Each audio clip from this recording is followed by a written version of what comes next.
We have discussed a lot about statins and fibrates, but now the time I think has come to think about the novel targets also. Uh, my job has been easy by Dr. Sanjay. Yeah, my topic is all the same, is also on the same product, curcumin, in the novel target.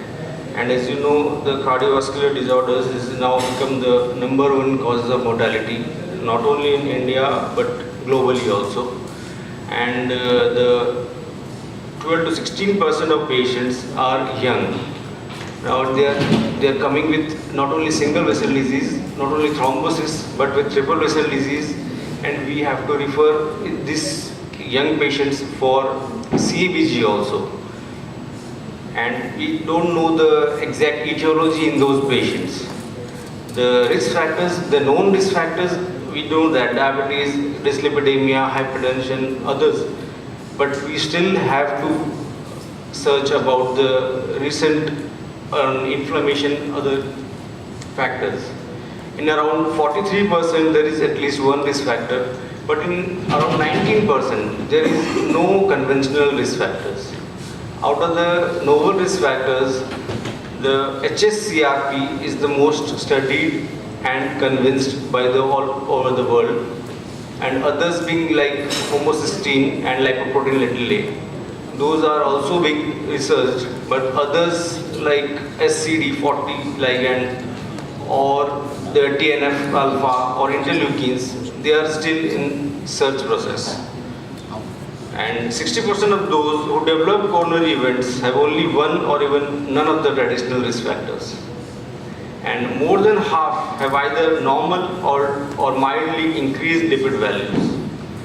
This is a graph showing the HSCRP. The HSCRP, just like I've told, that this is becoming the important biomarker for inflammation, made with the risk of CVD in terms of Framingham risk scores of 10 years risk or LDL cholesterol. It is showing that HSCRP is an important biomarker for inflammation.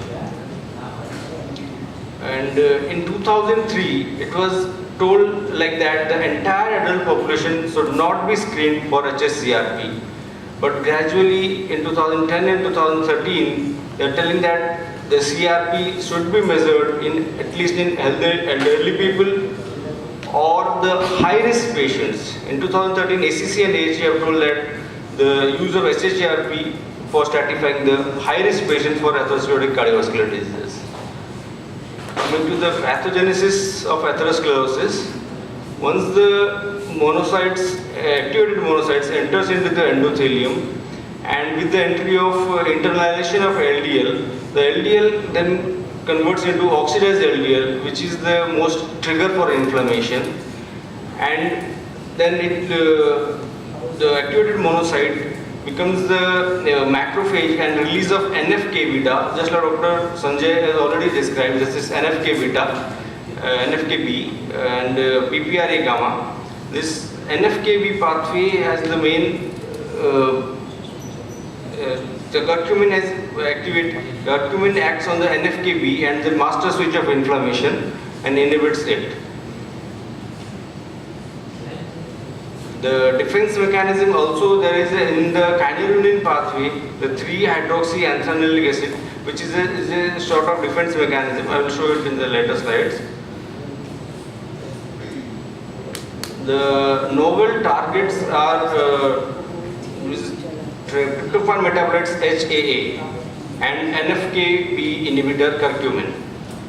This slide already shown by Dr. Sanjay.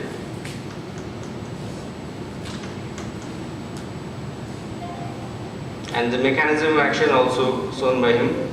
The prevention of activation of NFKB prevents translocation into nucleus and release of inflammatory mediators. The curcumin anti-inflammatory role, it decreases the CRP and malonyl dialdehyde, decreases the MI associated with CABG, significantly reduces the serum cholesterol, prevents progression of diabetic nephropathy by attenuating proteinuria, decreases fasting blood glucose, HbA1c and insulin resistance index. In the kynurenine pathway, the most important is 3-HAA, which reduces the anti-atherosclerotic effect. It has the anti-atherosclerotic effect and the reduction in LDL. The 3-HAA, in macrophages, it can inhibit the activation of nuclear factor kappa B, activity of inducible nitric oxide synthase, and IL-2, 7 and 15. It reduces the uptake of oxidized LDL by macrophages and prevents formation of foam cells. And the 3-HAA has the effect on lipid metabolism, other genes as well, the TNF alpha, PPRA, beta and delta, ApoA and LRP. By having the effect on ApoA1, it increases the HDL level. The 3-HAA effect on plasma lipids, it decreases the not only the plasma cholesterol but also the triglyceride, and in the same time it increases the HDL level. It decreases the plasma lipids by 1/3 to 2/3 levels. And its effects on inflammation, the 3-HAA significantly reduces the infiltration of CD4 plus T cells in atherosclerotic lesions. And it reduces the inflammation and 80% reduction in atherosclerotic lesions. The 3-HAA is an intermediate metabolite of kynurenine pathway, that is tryptophan metabolism. It has following clinical significant benefits: improves lipid profile by decreasing VLDL and LDL levels and increasing HDL levels. 3-HAA significantly reduces vascular inflammation. Now there are other targets as well that I already have told this, but this is still only in phase 2 or phase 3 trials like SPLA2, lipoprotein PLA2 and others. To conclude, despite optimum therapy with current drugs, still there are only 1/3 of low risk individuals with 0 or 1 Framingham risk score factors that are known to develop atherosclerotic cardiovascular disease, and controlling inflammation will help improve cardiovascular outcomes and may also further help reduce morbidity and mortality in patients with CVD.